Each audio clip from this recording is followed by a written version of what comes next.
Cada día se acusa con mayor claridad en el mundo la ineficacia y el contrasentido de la democracia inorgánica formalista, que engendra una permanente guerra fría dentro del propio país, que divide y enfrenta a los ciudadanos de una misma comunidad, que inevitablemente alimenta los gérmenes que más tarde o más temprano desencadenan la lucha de clases, que escinde la unidad nacional al disgregar en facciones beligerantes una parte de la nación contra la otra, que fatalmente provoca con ritmo periódico la colisión entre las organizaciones que se dicen cauces y mecanismos de representación pública, que en lugar de constituir un sistema de frenos morales y auxiliares colaboradores del gobierno, alimentan la posibilidad de socavar impunemente el principio de autoridad y el orden social.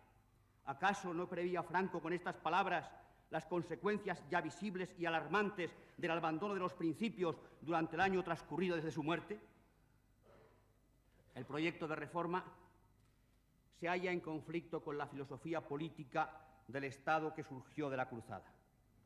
Si el proyecto prospera, por muchos y hábiles que sean los mecanismos correctores, lo que no podrá conseguirse, como no sea rechazándolo, es que el acatamiento a la ley de Dios según la doctrina de la Santa Iglesia Católica, la unidad entre los hombres y las tierras, la subordinación al interés nacional de los intereses individuales y colectivos, la monarquía tradicional, la representación orgánica, la justicia social, la función social del trabajo, la iniciativa privada, la concepción comunitaria en intereses y propósitos de la empresa a que aluden los principios que enumero en mi enmienda, sean respetados por las decisiones soberanas de una mayoría cuya voluntad puede manipularse en el caldo de cultivo que es, para los grupos de presión, la democracia inorgánica. De la patria como fundación y del Estado al servicio de la misma, pasaremos, si la reforma se aprueba, a la comunidad política como fruto de un pacto social y al Estado como espectador o como súbdito, aunque parezca paradoja, del partido más fuerte o de los partidos coaligados. La argumentación esgrimida para el rechazo de la enmienda es inválida. Vayamos por partes. Primero, la ley de principios no es del mismo rango político que las leyes fundamentales. No se trata de leyes hermanas, no están sujetas al mismo tratamiento. La alusión que hace la ponencia al artículo 10 de la Ley de Sucesión es incompleta. Efectivamente, dicho artículo en su párrafo segundo dice que para derogar o modificar las leyes fundamentales será necesario, además del acuerdo de las Cortes, el referéndum nacional. Pero olvida la ponencia que el párrafo primero de ese artículo enumera las leyes fundamentales que se pueden derogar o modificar por ese procedimiento extraordinario. Tal enumeración exhaustiva comprende el fuero de los españoles, el fuero del trabajo, la ley constitutiva de las Cortes, la ley de sucesión y la del referéndum nacional. ¿Quién autoriza a la ponencia a incluir la ley de principios en la enumeración del artículo 10 de la ley de sucesión? El que las leyes fundamentales se puedan modificar y derogar y no los principios responde a la distinta naturaleza de aquellas y de estos.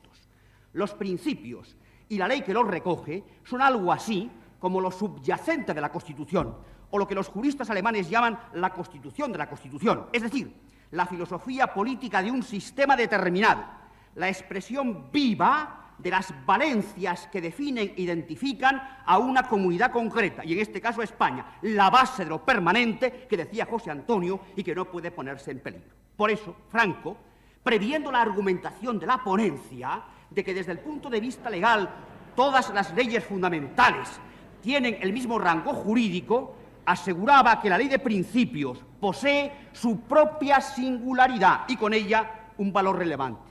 Y esto es así, añadía, no porque los principios contenidos en dicha ley se declaren por su propia naturaleza permanentes e inalterables, sino porque en ellos se perfila y descansa la estructura de nuestro sistema político. Por eso, más allá de la Constitución francesa o de la Constitución soviética, por poner algunos ejemplos, subyace una filosofía política inderogable, como no sea por medio de una sustitución del Estado, de signo liberal o de signo marxista.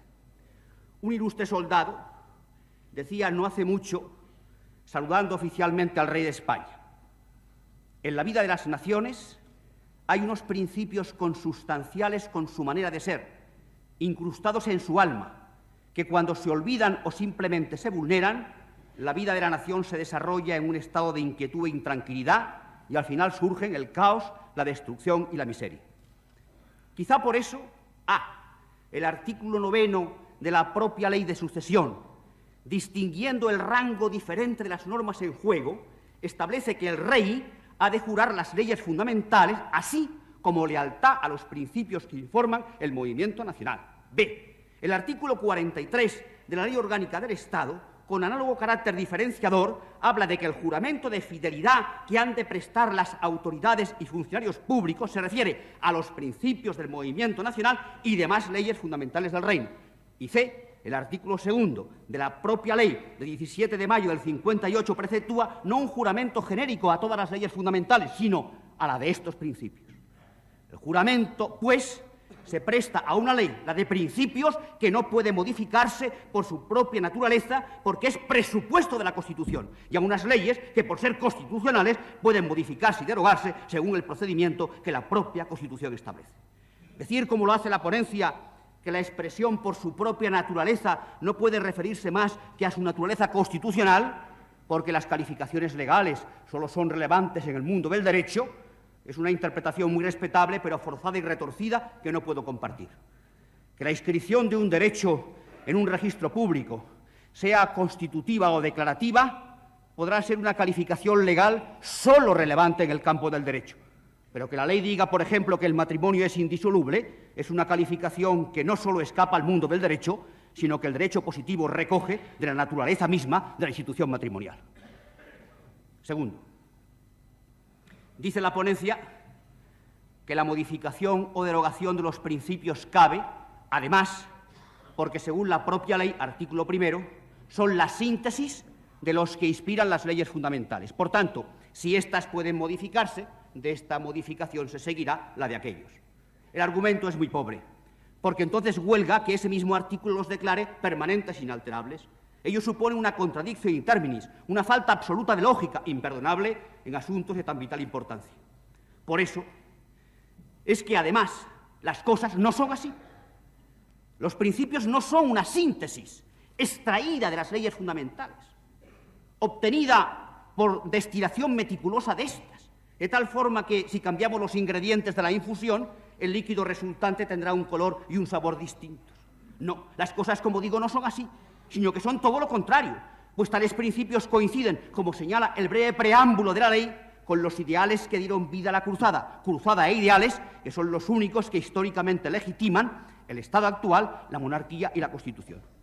Los principios son síntesis, es verdad, pero no como resultado, sino como savia, como fuente inspiradora y animadora de ese mismo Estado y de su ordenamiento jurídico. Los principios, por serlo, son inmutables. Es lo que permanece a pesar de los cambios. Más aún, partiendo de su fuerza genesíaca y creadora, los cambios han de producirse bebiendo de su manantial, acudiendo a las ideas que cobijan. De las leyes fundamentales no se obtienen los principios, sino que tales leyes son fruto y emanación de ellos. A partir de los principios, toda perfección es posible cara al futuro, como ahora se dice. Toda vulneración de ellos es un error incalculable y un regreso al pasado, porque, como dijo Franco, no hemos configurado una doctrina para que esté solo vigente en el momento en que vivimos, sino para que en el mañana siga proyectándose con ímpetu y vigor sobre las instituciones que hemos creado. Tercero.